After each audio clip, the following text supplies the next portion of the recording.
vous vous réveillez épuisé. Même après avoir dormi 8 heures, vous entrez dans certains endroits et ressentez une nausée immédiate. Des personnes spécifiques vous vident jusqu'à la moelle en seulement 20 minutes de conversation. Et vous savez qu'il y a quelque chose qui vous attaque, quelque chose d'invisible, quelque chose que personne d'autre ne semble ressentir. Helena Blavatsky, cette figure emblématique de la spiritualité, a découvert en 1887 que les âmes rares sont des cibles constantes d'attaques énergétiques dont la plupart des gens ignorent même l'existence.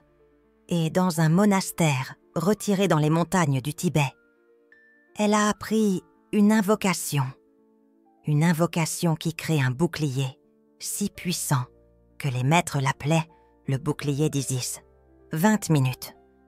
Une fois activé, il reste actif pour toujours. Dans les prochaines minutes, vous allez découvrir l'invocation complète, mot par mot, pas à pas. Et si vous êtes une âme rare soumise à des attaques constantes, cette information pourrait être la plus importante que vous ayez jamais reçue. C'était l'hiver 1887. Helena Blavatsky était au Tibet depuis près de 2 ans, étudiant avec les maîtres dans un monastère dont elle n'a jamais révélé le nom. Et elle était au bord de l'effondrement, pas à cause de difficultés physiques, pas par manque de progrès dans ses études, mais parce qu'elle était attaquée, toutes les nuits, entre 2 et 4 heures du matin. Elle se réveillait avec la sensation d'être étouffée, une lourdeur sur la poitrine, une paralysie, une présence dans la pièce qu'elle sentait mais ne voyait pas. Et quand elle parvenait enfin à bouger, il lui fallait des heures pour récupérer son énergie. Elle était vidée systématiquement. Au début, elle a cru que cela faisait partie de l'entraînement, un test spirituel, une épreuve nécessaire. Mais après 6 semaines consécutives, elle était tellement affaiblie qu'elle pouvait à peine sortir du lit pendant la journée. C'est alors que le maître Kuthumi est venu dans sa chambre. Il n'a pas dit bonjour. Il n'a pas demandé comment elle allait. Il l'a regardée et a dit une phrase qui a tout changé. « Tu n'as pas encore activé ta protection. Comment espères-tu étudier la connaissance sacrée sans blinder ton âme ?» Helena Blavatsky a répondu qu'elle ne savait pas qu'elle avait besoin de protection. Elle pensait qu'être dans le monastère, entourée de maîtres, serait une protection suffisante. Kuthumi a secoué la tête, a secoué. « Cet endroit, dit-il, est un phare de lumière. Et la lumière attire autant les papillons de nuit que les prédateurs. Tu es une âme rare, tu brilles, et il y a des entités qui se nourrissent de cette lumière. Si tu ne te blindes pas, elles te consumeront jusqu'à ce qu'il ne reste que l'enveloppe. » Il a expliqué qu'il existait 3 niveaux d'attaque énergétique auxquels les âmes rares sont confrontées. Et la plupart ne savent même pas qu'elles sont attaquées. Elles croient que l'épuisement est normal, que l'anxiété est chimique, que la dépression est génétique. Mais dans de nombreux cas, c'est une prédation spirituelle. Le premier niveau d'attaque vient de personnes proches, pas nécessairement avec une intention malveillante. Ce sont des vampires énergétiques inconscients, des personnes qui drainent sans savoir qu'elles drainent. Vous conversez avec elles pendant 21 minutes et vous sortez de cette interaction en ayant besoin de dormir 3 heures. Vous passez une journée avec. Elles et vous tombez malades la semaine suivante. Elles n'ont pas leur propre énergie. Alors elles extraient la vôtre. Kuthumi a décrit 5 types de vampires énergétiques inconscients. Les connaître vous aide à identifier qui vous draine. Le premier type est la victime perpétuelle, toujours en crise, toujours besoin d'aide. Et vous, en tant qu'âme rare avec une empathie extrême, vous courez à son secours. Mais peu importe combien vous aidez, la crise ne se termine jamais, parce que la crise n'est pas le vrai problème. La crise est l'appât. Ce que cette personne recherche vraiment, c'est votre énergie, votre attention constante, votre concentration exclusive. Et plus vous donnez, plus elle en a besoin. Le deuxième type est le critique constant. Rien de ce que vous faites n'est assez bien. Vous partagez une réussite. Il pointe la faille. Vous montrez de la joie. Il vous rappelle ce qui pourrait mal tourner. Ce n'est pas de l'honnêteté brutale. C'est du drainage. Chaque critique est une miniature d'aiguille qui perfore votre champ énergétique. Et à travers ces trous, votre vitalité s'échappe. Le troisième type est le dramatique chronique. Tout est intense. Tout est urgent. Tout est crise existentielle. Vous entrez dans la pièce et la température émotionnelle monte immédiatement. Vous sentez la pression, la densité, le chaos. Et après avoir interagi, vous êtes émotionnellement épuisé. Parce que cette personne ne traite pas ses propres émotions. Elle vous les transfère. Le quatrième type est le demandeur insatiable. Il veut votre validation, votre approbation, votre temps, votre énergie.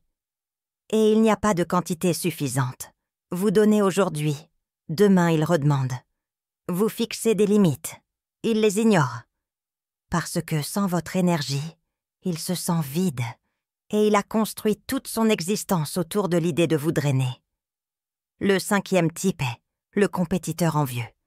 Il ne peut pas se réjouir pour vous. Vos réussites le menacent. Votre lumière le dérange. Alors il essaie de vous diminuer. Que ce soit avec des commentaires passifs-agressifs ou avec un sabotage subtil, chaque interaction vous laisse amoindri. Et c'est du drainage déguisé, en rivalité. Helena Blavatsky a identifié au moins 3 de ces types parmi les personnes proches d'elle avant d'apprendre la protection. Et après avoir activé le bouclier d'Isis, toutes se sont progressivement éloignées parce qu'elles ne pouvaient plus la drainer. Et sans drainage, la relation n'avait plus de temps pour elle. Le deuxième niveau d'attaque vient d'entités astrales, des êtres sans corps physique qui habitent le plan astral et se nourrissent d'énergie émotionnelle dense.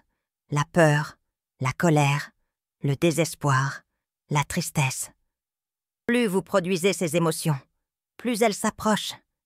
Et elles ont appris à provoquer ces émotions en vous. Des pensées intrusives, des cauchemars vifs, une anxiété sans cause apparente. Ce n'est pas seulement dans votre tête. Il y a quelque chose qui alimente ces états.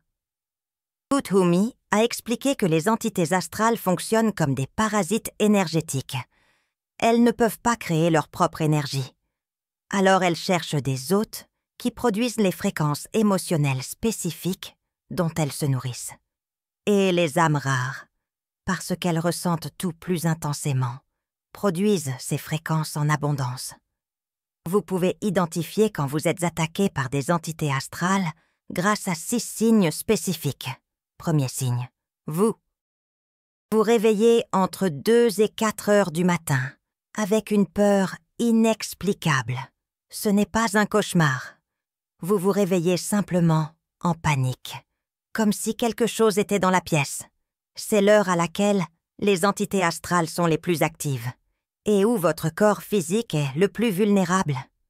Deuxième signe, des pensées autodestructrices qui ne semblent pas être les vôtres. Vous allez bien. Et soudain, une voix mentale suggère que vous échouez, que rien n'a de sens, que vous devriez abandonner. Ce n'est pas une dépression commune, c'est une insertion externe. Les entités plantent des pensées pour générer des émotions denses qu'elles consomment. Troisième signe, paralysie du sommeil fréquente. Vous êtes conscient, mais vous ne pouvez pas bouger votre corps. Vous sentez un poids sur votre poitrine. Parfois, vous voyez des ombres. Ce n'est pas un phénomène neurologique, c'est une attaque astrale directe. L'entité essaie de se connecter à votre champ énergétique, à travers le corps astral. Quatrième signe, une exhaustion qu'aucun sommeil ne résout. Vous dormez 10 heures et vous vous réveillez plus fatigué que lorsque vous vous êtes couché. parce que pendant que votre corps physique se reposait, vous étiez drainé sur le plan astral. Et cette fatigue astrale se manifeste souvent par une fatigue physique assez accablante. 5e signe. Des addictions et des compulsions soudaines. Vous n'avez jamais eu de problème avec l'alcool. Et soudain, vous ressentez un désir incontrôlable. Vous n'avez jamais mangé de manière compulsive. Et maintenant, vous ne pouvez plus vous arrêter. Des entités amplifient ces impulsions, car les comportements compulsifs génèrent une énergie émotionnelle dense. Honte, culpabilité, désespoir, un aliment parfait pour elles. 6e signe, des relations toxiques répétitives. Vous sortez d'une relation destructrice et vous entrez dans une autre. Identique. Le partenaire change. Le schéma, non. Parce que des entités astrales orchestrent des rencontres entre des personnes qui vont générer du drame, du conflit, de la souffrance. Et plus vous souffrez, plus elles se nourrissent. Elena Blavatsky a affronté tous ces signes avant d'apprendre la protection. Et le plus effrayant, c'est que les entités astrales sont intelligentes. Elles vous étudient, elles apprennent vos déclencheurs et elles utilisent ces informations pour vous maintenir dans des boucles de souffrance perpétuelles. Le 3e niveau d'attaque est le plus rare et le plus dangereux. Il vient d'humains, avec une connaissance occulte, qui utilise cette connaissance pour soumettre les autres. Sorcellerie, magie noire, contrôle mental spirituel. Elena Blavatsky appelait cela la guerre occulte et les âmes rares, parce qu'elles brillent plus intensement, sont des cibles privilégiées. Maître Kuthumi a décrit 3 types d'attaques occultes intentionnelles qu'Elena Blavatsky devait connaître. Le premier est l'amarração energetica, le lien énergétique. Quelqu'un fait un rituel spécifique pour vous emprisonner énergétiquement. Vous ressentez une obsession pour une personne dont vous savez qu'elle n'est pas saine pour vous. Vous ne pouvez pas arrêter de penser à elle. Vous ne pouvez pas vous éloigner, comme s'il y avait un cordon invisible qui vous tirait en arrière. Ce n'est pas de l'amour, c'est de la manipulation astrale. Le second est l'envoi de larvas astrae. L'envoi de larves astrales, des mages noirs créent des formes pensées parasitaires et les envoient à des personnes spécifiques. Les larves se fixent au champ énergétique et commencent à drainer. Vous ressentez un poids constant, des maladies mystérieuses que les médecins ne parviennent pas à diagnostiquer, la malchance, dans tous les domaines de la vie simultanément, comme si vous étiez maudit, et peut-être l'êtes-vous.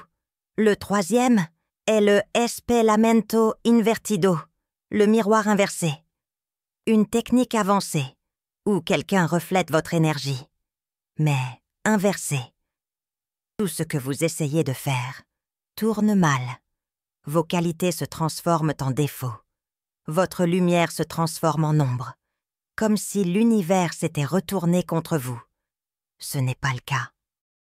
Quelqu'un est activement en train de renverser votre flux énergétique. Elena Blavatsky a affronté le 3e type en 1888. Après avoir publié des extraits de La Doctrine secrète, un groupe d'occultistes offensés a tenté de la détruire en utilisant le miroir inversé. Elle est tombée gravement malade, a perdu des contrats, a été attaquée publiquement, le tout en quelques semaines. Mais parce qu'elle avait déjà activé le bouclier d'Isis. L'attaque a finalement ricoché, et 3 des 4 attaquants sont morts. L'année suivante, elle n'a pas souhaité cela. Elle a simplement reflété ce qui avait été envoyé. Maître Kuthumi a dit que l'invocation qu'il était sur le point d'enseigner protégeait contre les 3 niveaux, mais elle ne fonctionnait que si elle était activée correctement. Et une fois activée, elle créait un champ énergétique permanent autour de la personne, un bouclier invisible. Les entités pouvaient s'approcher, mais ne pouvaient pas pénétrer. Les vampires énergétiques pouvaient essayer de drainer, mais ne pouvaient rien extraire. Les attaques occultes ricochaient vers ceux qui les avaient envoyées.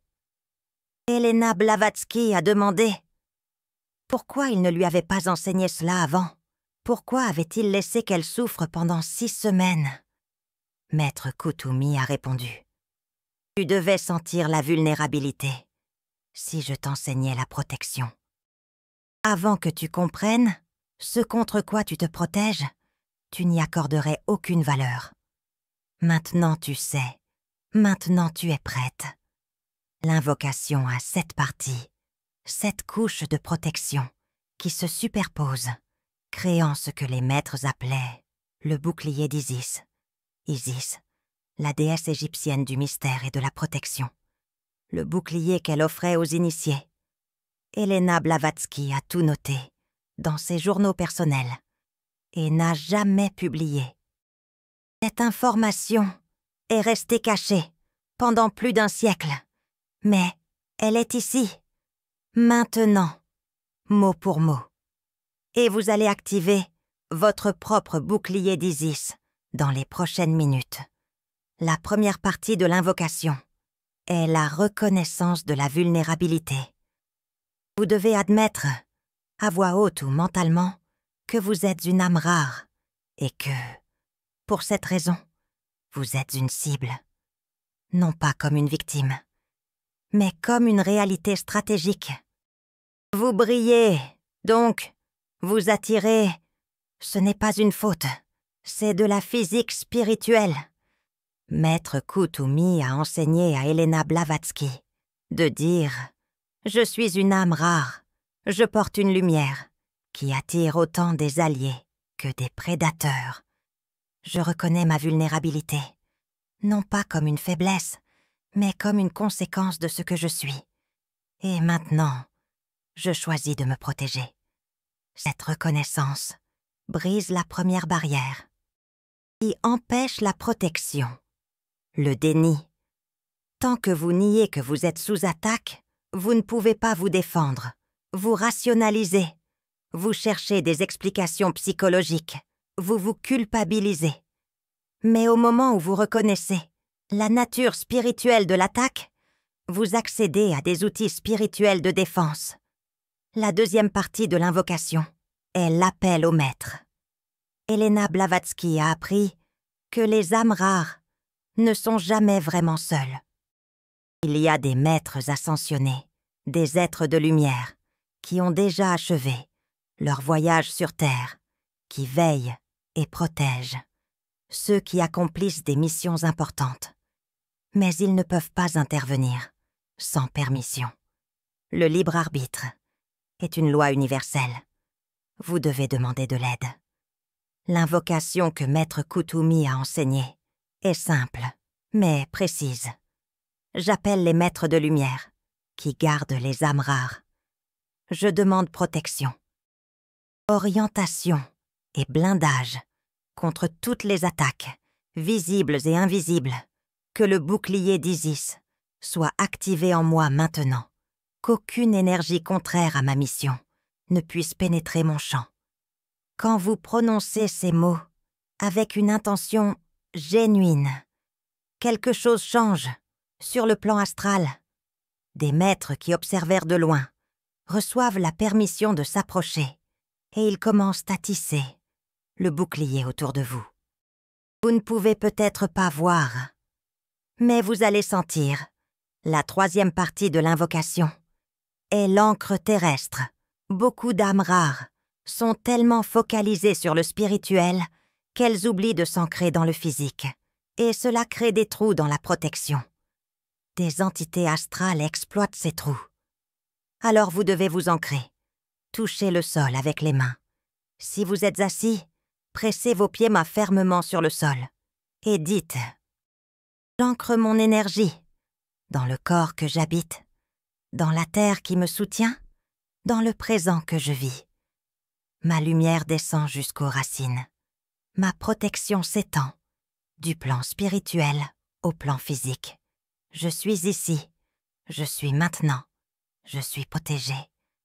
Helena Blavatsky a écrit qu'elle a senti un courant d'énergie descendre le long de sa colonne quand elle a fait cela pour la première fois, comme si quelque chose qui flottait s'était finalement connecté. La sensation de dispersion qu'elle portait depuis des années s'était solidifiée en présence, et c'est à ce moment-là qu'elle a réalisé à quel point elle avait vécu, désancrée, la 4e partie de l'invocation et le saut des 7 chakras. Les chakras sont des portails énergétiques dans le corps, et quand ils sont ouverts de manière excessive, ils fonctionnent comme des portes d'entrée pour les attaques, les âmes rares, parce qu'elles sont naturellement empathiques et sensibles. Maintiennent ces portails, beaucoup trop ouverts. C'est l'une des raisons pour lesquelles elles ressentent tout avec une telle intensité.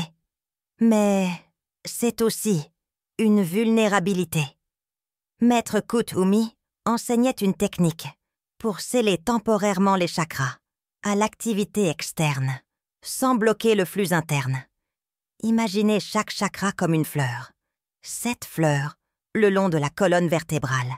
Racine, sacrale, plexus solaire, cœur, gorge, 3e œil, couronne.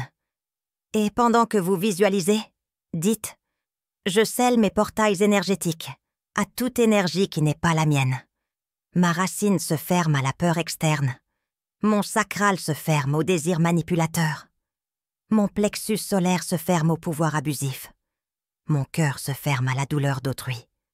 Ma gorge se ferme aux mensonges énergétiques. Mon 3e œil se ferme aux illusions astrales. Ma couronne se ferme aux influences qui ne viennent pas de la source divine. Cela ne vous rend pas insensible. Cela vous rend sélectif. Vous sentez toujours. Mais seulement ce qui est vôtre à sentir. Le reste ricochette. La 5e partie de l'invocation est le miroir de protection. C'est la technique la plus avancée qu'Helena Blavatsky ait apprise et la plus efficace contre les attaques intentionnelles. Vous créez un champ, miroir, autour de vous. Toute énergie envoyée avec l'intention de vous nuire est réfléchie vers celui qui l'a envoyée, pas comme vengeance, mais comme loi spirituelle, action et réaction. Visualisez-vous, entouré d'une sphère de lumière argentée, miroirée, comme du mercure liquide, et dites « J'active le miroir de protection. Toute énergie envoyée pour me drainer, me contrôler ou me détruire retourne multipliée par 3 à son origine. Je n'attaque pas, je reflets. Que chacun récolte ce qu'il a semé. » Maître Kuthumi alertait que cette partie de l'invocation peut entraîner des conséquences rapides pour celui qui vous attaque. Des personnes qui vous drainaient depuis des années peuvent tomber malades soudainement. Des relations toxiques peuvent se terminer abruptement. Des environnements lourds peuvent devenir inhabitables pour vous ou pour les autres. Ce n'est pas de la cruauté, c'est la justice énergétique. Et vous ne contrôlez pas le résultat, vous activez seulement la protection. L'univers s'occupe du reste. La 6e partie de l'invocation est la purification de l'espace. Vous pouvez être protégé, mais si l'environnement autour de vous est contaminé, vous allez continuer à sentir le poids. Alors, vous devez nettoyer l'espace. Cette partie peut être faite physiquement ou mentalement. Physiquement, vous pouvez utiliser de l'encens, du sel, de l'eau. Mentalement, vous visualisez un feu violet consumant toute énergie dense dans l'environnement.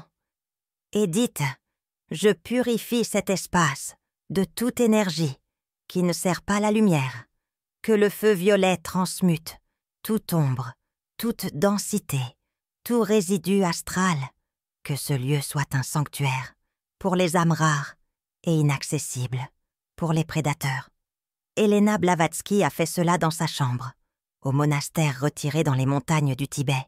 Et la même nuit, les attaques ont cessé. Elle a dormi 8 heures, sans interruption, pour la première fois en 6 semaines. Et quand elle s'est réveillée, elle s'est sentie comme si elle était renée. La 7e et dernière partie de l'invocation est l'engagement de vigilance. La protection n'est pas un événement unique. C'est une pratique continue. Vous avez activé le bouclier, mais vous devez le maintenir. Et cela exige de la vigilance. Maître Koutoumi disait « La protection la plus forte échoue quand vous vous distrayez. Les âmes rares sont des cibles parce qu'elles sont rares. Alors, vous ne pouvez pas baisser la garde. Tous les 40 jours, refaites l'invocation complète. Les jours intermédiaires, renforcés, avec les phrases principales, et dites « Je m'engage à surveiller mon énergie, mon espace, mes relations. Je reconnais les attaques quand elles viennent. Je n'ignore pas les signaux. Je ne rationalise pas le drainage. Je protège ma lumière, comme le bien le plus précieux que je possède. Parce que sans elle, je ne peux pas accomplir ma mission. » Elena Blavatsky écrivait que cette invocation en 7 parties prenait exactement 20 minutes pour être réalisée complètement.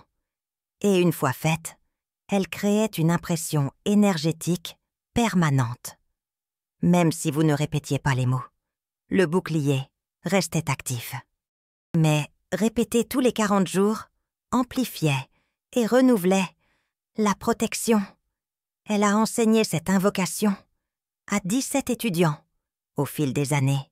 Tous ont rapporté des changements dramatiques. Des environnements qui étaient insupportables sont devenus neutres.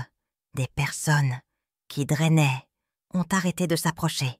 Des attaques nocturnes ont cessé complètement.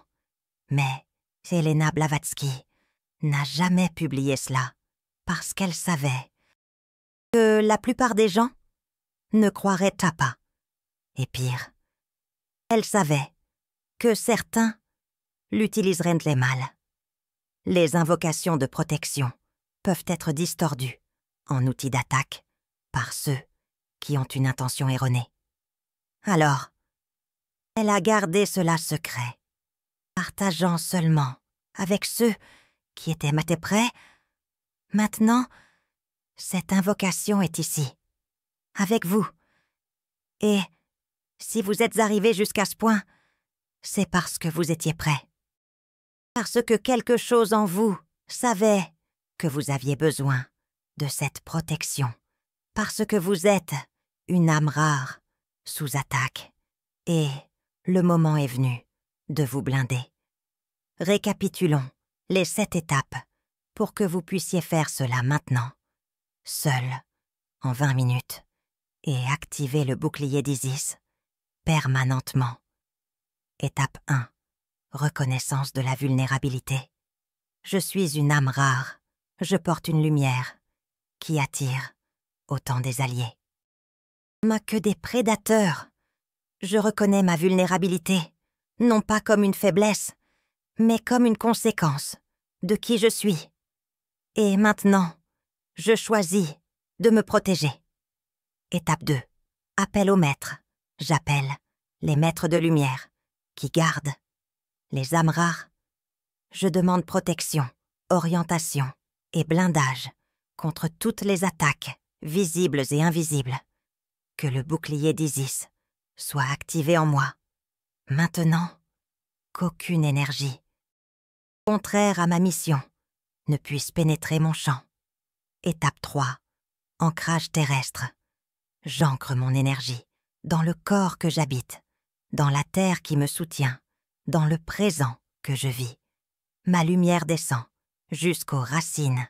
Ma protection s'étend du plan spirituel au plan physique. Je suis ici, je suis maintenant, je suis protégée. Étape 4. Saut des 7 chakras.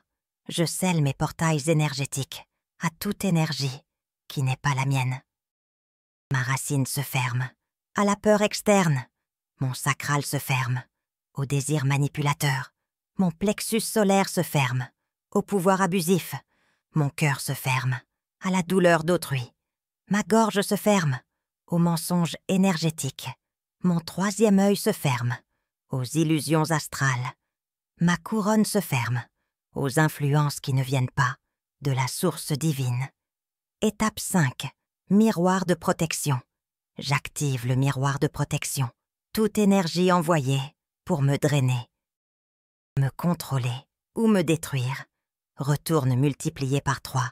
À son origine, je n'attaque pas, je reflets. Que chacun récolte ce qu'il a semé. Étape 6. Purification de l'espace. Je purifie cet espace de toute énergie qui ne sert pas la lumière, que le feu violet transmute, toute ombre, toute densité, tout résidu astral, que ce lieu soit un sanctuaire pour les âmes rares et inaccessible pour les prédateurs. Étape 7. Engagement de vigilance. Je m'engage à surveiller mon énergie, mon espace, mes relations. Je reconnais les attaques quand elles viennent. Je n'ignore pas les signaux. Je ne rationalise pas le drainage. Je protège ma lumière comme le bien le plus précieux que je possède. Parce que sans elle, je ne peux pas accomplir ma mission. 20 minutes, 7 étapes, protection permanente. Elena Blavatsky est revenue de ce Tibet, une femme différente. Non seulement par la connaissance qu'elle a acquise, mais par la force qu'elle a développée. Elle n'était plus vulnérable, elle n'était plus une proie facile, et cela a tout changé. Cela lui a permis d'écrire la doctrine secrète, de fonder la société théosophique, d'affronter l'opposition brutale des institutions religieuses, sans être détruite. Elle savait qu'elle était protégée. Et cette certitude vous donne une forme de courage que rien d'autre ne peut offrir. Maintenant, vous avez la même protection, la même invocation, le même bouclier d'Isis. Et la question est, allez-vous l'utiliser? Parce que savoir ne suffit pas. La connaissance sans application n'est qu'information. Et l'information sans action ne transforme rien. Vous devez faire l'invocation, prononcer les mots, activer le bouclier, et ensuite observer ce qui change dans votre vie, dans les jours, les semaines, les mois à venir. Elena Blavatsky a dit qu'il y a 3 signes que le bouclier d'Isis est actif. Soyez attentifs. Si vous ressentez ces 3 signes, la protection fonctionne. Premier signe, les personnes qui vous drainaient auparavant commencent à vous éviter. Elles ne savent pas pourquoi. Elles ressentent juste un inconfort, près de vous. Elles annulent des rendez-vous, arrêtent de vous solliciter, disparaissent, graduellement. Ce n'est pas du rejet, c'est un nettoyage. Le bouclier repousse automatiquement ceux qui ne devraient pas être près de vous. Deuxième signe, vous dormez mieux. Les cauchemars diminuent ou disparaissent. Vous vous réveillez reposé. La sensation de poids sur la poitrine pendant la nuit disparaît. Les attaques astrales cessent parce que les entités ne peuvent plus pénétrer votre champ. Elles tentent, ricochettent, abandonnent. Troisième signe, votre énergie se stabilise. Avant, vous aviez des pics et des chutes extrêmes. Un jour, vous vous sentiez invincible. Le lendemain, vous n'arriviez pas à sortir du lit. Avec le bouclier actif, vous maintenez un niveau constant parce que vous n'êtes plus drainé aléatoirement. Votre énergie est vôtre et reste vôtre. Si vous remarquez ces 3 signes, vous l'avez activé correctement. Et maintenant, vous faites partie d'une lignée secrète. La lignée de ceux qui connaissent le bouclier d'Isis. Elena Blavatsky a enseigné à 17 personnes. Ces 17 ont enseigné à d'autres. Et ainsi, la protection s'est répandue en silence, à travers les générations. vous êtes la prochaine vague.